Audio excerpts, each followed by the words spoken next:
Don in London, hello. It's January the 11th, 2013. I was just looking outside. It's just getting daylight. But it's going to be grey daylight. It's a cloudy day and the weather's going off. Anyway, apart from the weather, what are my videos all about? About recovery from addiction to either substance or behaviour. My addictive substance was alcohol. And it still would be, I guess, unless something else came along to be addicted to. And I think, or feel, as I went along in life, I got addicted to everything. Addicted to the right people, the right places, the right things. Trying to be perfect, and never so. And I'm still now learning how to be sober one day at a time. And it's a little while since my last drink, several years. And I didn't do it on my own. I needed help. And I got help from professionals. I got help from the National Health Service in the UK.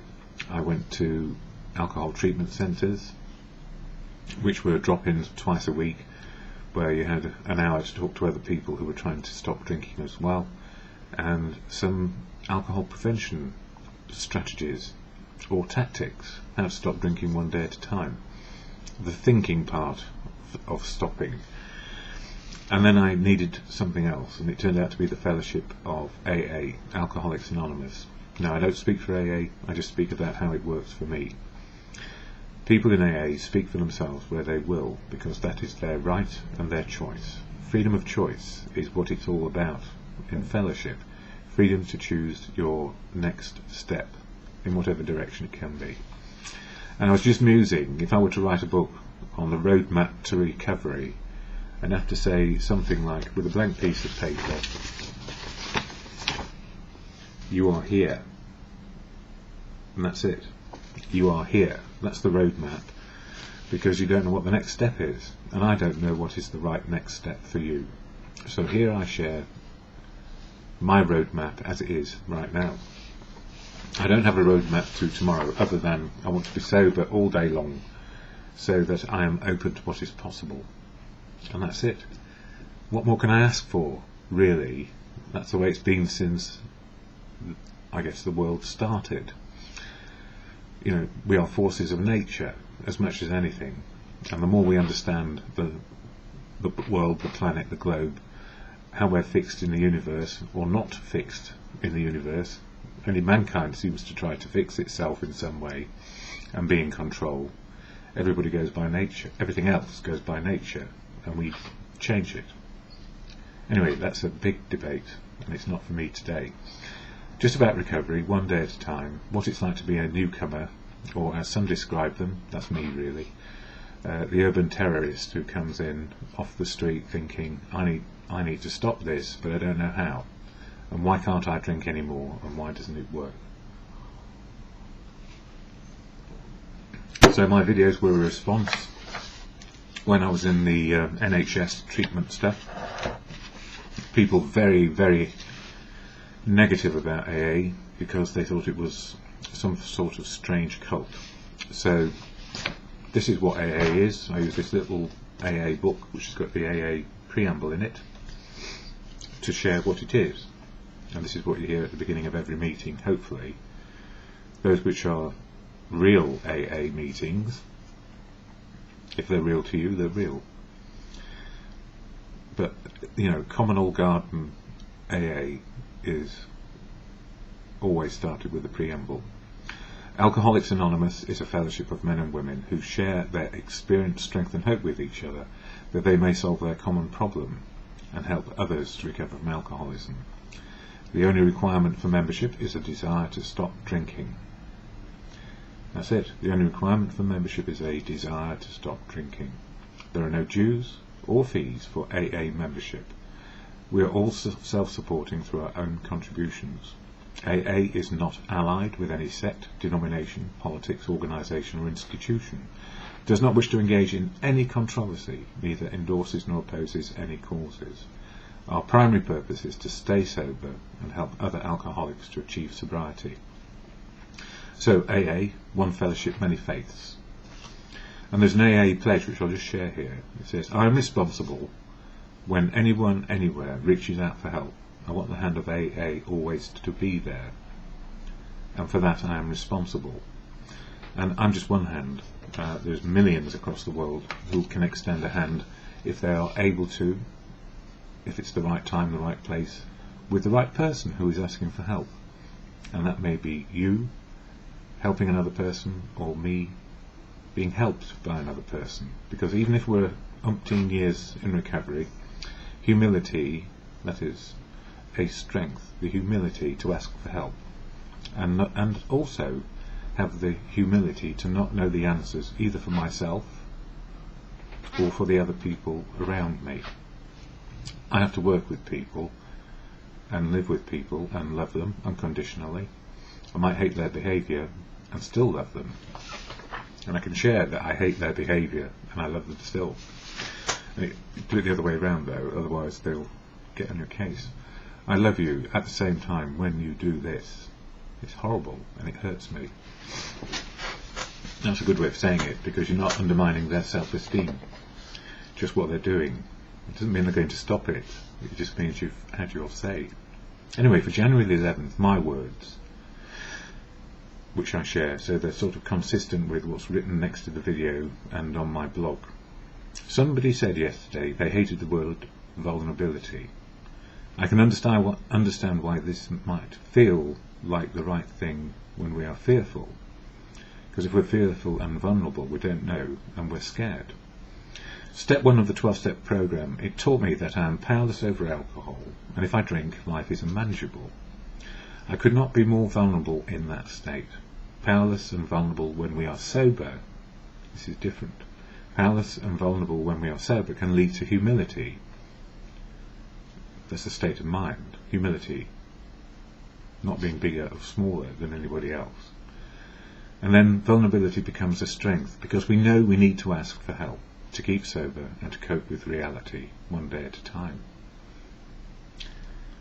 So I see vulnerability as a strength. It's all part of being not, yeah, it is humble, but not like in Dickens, what was his name?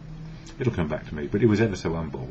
Uriah Heep, what a name. And he was not ever so humble, he was a madman. And Dickens created him. Anyway, humility. I love going to meetings of the fellowship. I learn about what it is like to be me at different stages in recovery. Being a newcomer, like an urban terrorist entering a meeting where serenity and peacefulness has been established by old-timers, and then causing chaos by being disruptive and uncooperative. Still mad as a hatter and full of agitation, needing a drink to calm my nerves and take the edge off, and knowing that I had to stop. It was no consolation in those early days to hear people talk about the wonder of sobriety. It was good to know that there was a wonder in sobriety, but when was it going to happen to me? It was like a white knuckle ride on a rollercoaster of extreme emotion in those early days. And, you know, that's what it was. It was a rollercoaster of extreme emotion, because I couldn't feel anything in the middle. I needed to get to meetings, as many as I could, for as long as I could. The agitation about drink stopped, and then it was an agitation to get my next fix, another meeting. And now nothing seems to fix me in the old way. I simply cope with what is going on, in other words, living reality. And knowing what my feelings are in the moment of now is always the starting point. Then it becomes what next, and I don't know till I get there. So it's not about pre-planning life. Life is not self-determined to a large extent, unless we make it so, and we can plan ourselves into a box, and then we end up in one anyway. Or we get cremated, or we decide get chucked off a cliff or put in a dustbin. But the ending doesn't have to be predictable, or the journey to the ending doesn't have to be predictable, unless we make it so. Last night, after 8, the meeting starts after 8, but it is about later sobriety, about sobriety after 8 years. What is it like to be sober, and what is the difference between when we started and 8 years later? A wonderful, honest share from somebody just over 8 years. The most important part of any sharing is being as honest as one can about what happened and what is happening today, and what makes the difference. It's all like the serenity prayer which we say at the end of every meeting. Accepting the things we cannot change. No, we're not God. Having the courage to change the things we can, as human beings, and the wisdom to know the difference, just for 1 minute, hour, day, and not for a lifetime. The person sharing first last night, almost the same amount of recovery time, and 24 years younger than me and female. I fell in love immediately. I always do when I hear the truth, and I hear a person dealing with powerlessness and vulnerability in recovery, because it makes them strong inside, strong enough to ask for help, and eventually never feel scared about telling the truth about now. And a grueling story of childhood and early adulthood, and driven to find oblivion from reality. Just like me, our lives were completely different in what we did for a living and background, and completely similar in the way we felt and dealt with hardship and extreme feelings with no middle ground.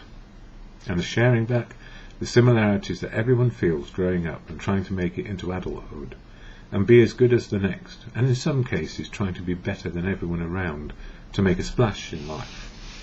Because, what would life be like if we were just ordinary? Well, a lot of people like being ordinary because it's actually quite wonderful. It means you don't predict your future, you don't look at horoscopes and think, well, that's what I ought to be doing, and get expectations which are never going to be met, and miss the point, which is to live in the moment, learn how to love, be loved back, and useful. And I hear it a lot now in documentaries and in plays, and I've been saying this for years, and I think it's been said for thousands of years by people who've got a bit of gumption and common sense, to love unconditionally, be loved back unconditionally, and love is unconditional. There is no compromise. You can't have a jealous love. It just means you're jealous and you want to be possessive. We do play games in our own minds about what is love. Well, they wouldn't do that, would they, if they loved me? Well, if you haven't told them anything about how it hurts or feels, they'll keep on doing it, won't they? And we do that as addicts and alcoholics. We keep on trying to find the solution through drinking, and it kills us. It kills our spirit, kills our ability to cope now, and it kills us. There's no point to living death. If you've been there, you know. If you haven't been there, thank God you haven't been there. Or thank whatever it is. Thank your common sense and your gumption to stay out of trouble. Anyway, that's just extra. I'm having fun this morning writing this because I was enthusiastic about how yesterday went. It went very well for me. Nothing happened, but everything happened. As the meeting ended, I was able to say to the person sharing first that I really appreciated everything that she had said. The words I use when I hear the truth, it's all about being a very human being. And I also said that she would find herself in wonderful times with the right people. Indeed, she is with the right people, and she will meet the right people by being herself. I suppose that's a wish, but it's true. If we are truthful, open, willing and honest, and we have a conscience, we still face good, bad and ugly times, but we tend to find ourselves with the right people in the right place at the right time, because that's the best it can be, and we are being the best we can be, and they are being the best that they can be. Very human beings. Not always on the same page, but we might be in the same place, in the same time frame. Yeah, I hope it wasn't too patronising, and I hope it was taken in the spirit that it was meant. Unconditional love. And I may not see her again for quite a long time as we move around the locality in different meetings. And that's a good thing. You just see a person, hear their story, and then you hear the stories being shared back as well. And fellowship is not about clinginess or being with the same people all the time. It's about moving around and being free, not only in fellowship but in life. We still have life to live, because we can't live in meetings, although I did when I first started. I needed to. And other conversations before the meeting with men and women coming into the area where we were, and conversations which went on for half an hour after the meeting, when I really needed to get home because my blood sugars were getting low. I could feel my blood sugars were low. I started to overheat and feel the shakes coming on. So when I got home, I had a large amount of pasta to put things right and a shot of insulin just to balance it all out. And I suppose that's fixing my insulin level so I don't die, and I get some sustenance. But something I said in that last half hour struck home. I said to a person, well, all I said was, you don't have to be superwoman because you are a superwoman. And now when I look at it, you don't have to be a superman because you are being a superman. Not thinking about myself, but that's just generally about people. You know, we try to be superwoman or superman, but we are super as men and women. We're doing our best. The last person I talked to on my way home, absolutely scatty and trying to be someone and something. This is where the phrase superwoman or superman popped into my head, because people have been ground down so far that their reaction in sobriety can be to overcompensate and try to be not only normal, but to be over the top towards perfection. And in trying to be normal and worthy, we end up being abnormal and driven backwards by our own lack of ability to be perfect. Or indeed we just get buggered up by trying to be the person we think we ought to be. And we go into thinking frenzy, trying to prove ourselves that we can make life work and prove to everybody else just how worthy we are. In other words, we are driven mad by trying to be perfect in sobriety. Don't be a superwoman, just be a superwoman. Don't be a superman, be a superman. Moving on a bit, romance and finance, the very essence of where things can go awry in recovery. Last night was a good reminder that when things seem to be going right, we can self-sabotage. We get worried when we are in a romantic relationship or even close relationship that things are not quite right. And maybe the other people or other person, it can be just a friendship, feels we are spending too much time away with other people.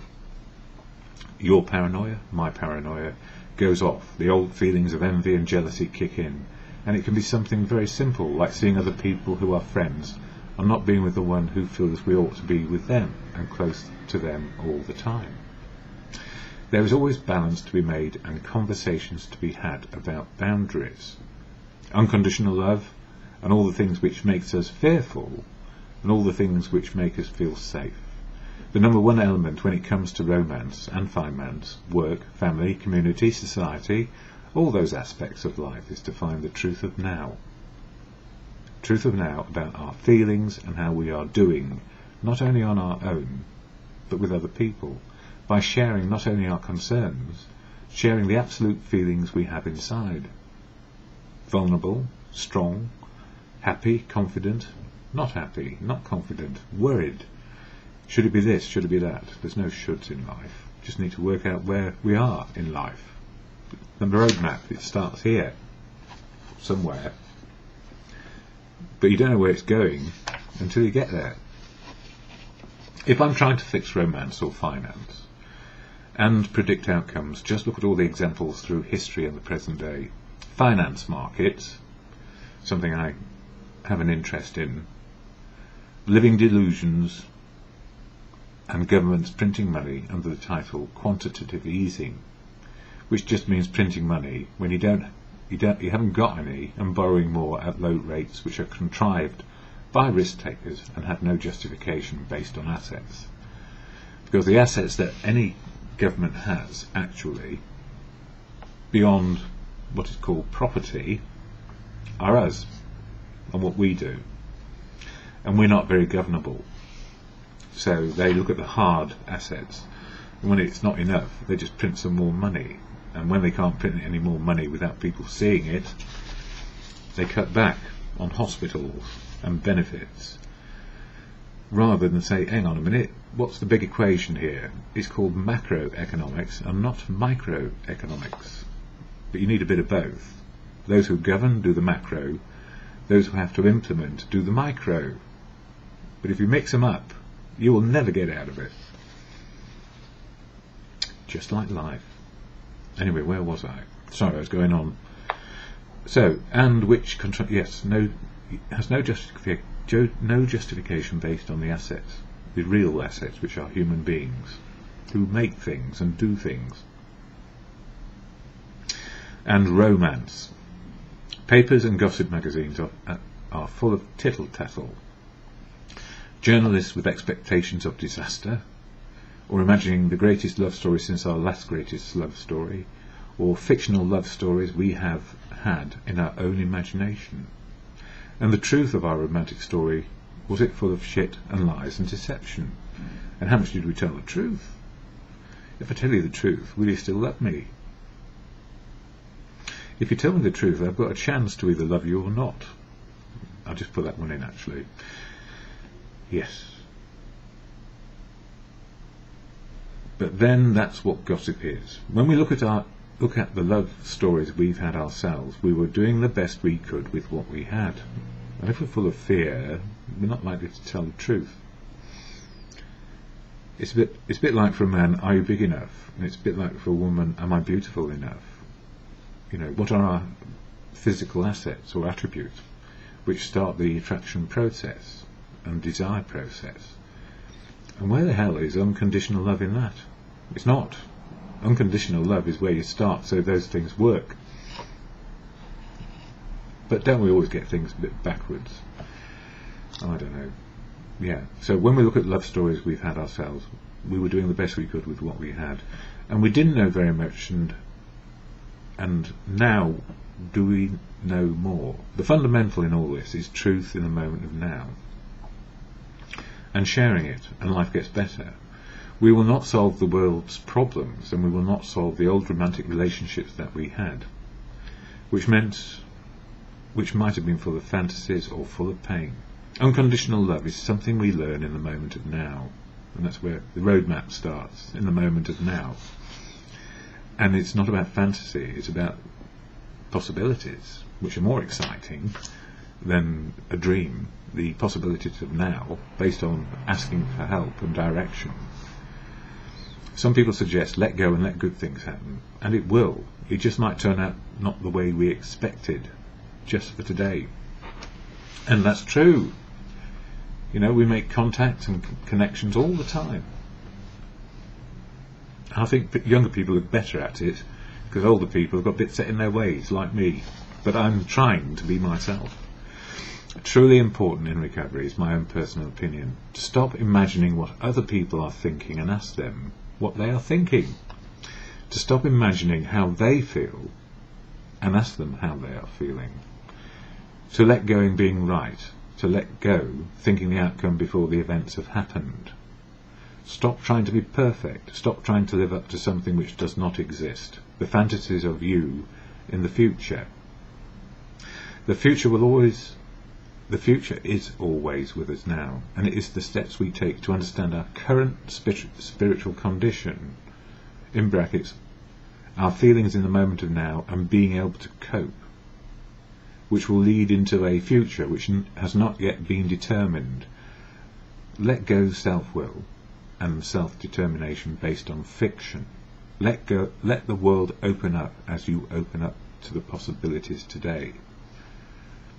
So I can say I'm not particularly a fan of horoscopes, but there are some predictive qualities about them. I mean, we wouldn't have psychiatry, for example, if it hadn't been for Freud. And what's that other one? Jung, who developed the archetypes of personality, predictive tools. If you have this bit, you don't have that bit. If you have that bit, you don't have this bit. Personality traits predict some qualities that we all have. So there are things which help us understand our natural state of being. Anyway, we can't win it all, and we can't do it all. All we have to do is cope with the moment of now. That's how spiritual works for me. And in a fellowship of many faiths, where there is a serenity prayer in this little book, just one, very handy. All this stuff available online via AA, the fellowship, the official one. I'm not a spokesperson for AA and never can, never will be. please remember that. It's the many stories, the many voices we hear in the fellowship, which make the difference. One AA person cannot cope and make another person sober. Most likely they get dragged down through exhaustion, because don't forget, when we get to AA we are exhausted and we lead on the fellowship, not on a single human. So that's why God may be helpful, or the good of all the people around you who are trying to be sober, and will just sit with you until you feel more comfortable. That's how it works. So the serenity prayer, which is in here on that bit, bring it out a bit, is so important. It's the can do and cannot do of life. So when I say God, it's not my God that counts, or my understanding, or my spiritual beliefs, which are simply living in the moment of now and asking for help. And if there is a God, God works through people, and a good conscience. Even if we have a good conscience, we can find ourselves in good, bad or ugly situations, and it's how we respond to them. So that's why the serenity prayer for me works in any given moment. A pause, can do, can't do, wisdom to know the difference. But the simplified and very straightforward message, back to peace and serenity and out of insanity, is God grant me the serenity to accept the things I cannot change, courage to change the things I can, and the wisdom to know the difference in the moment, in the minute, in the hour, and just for today.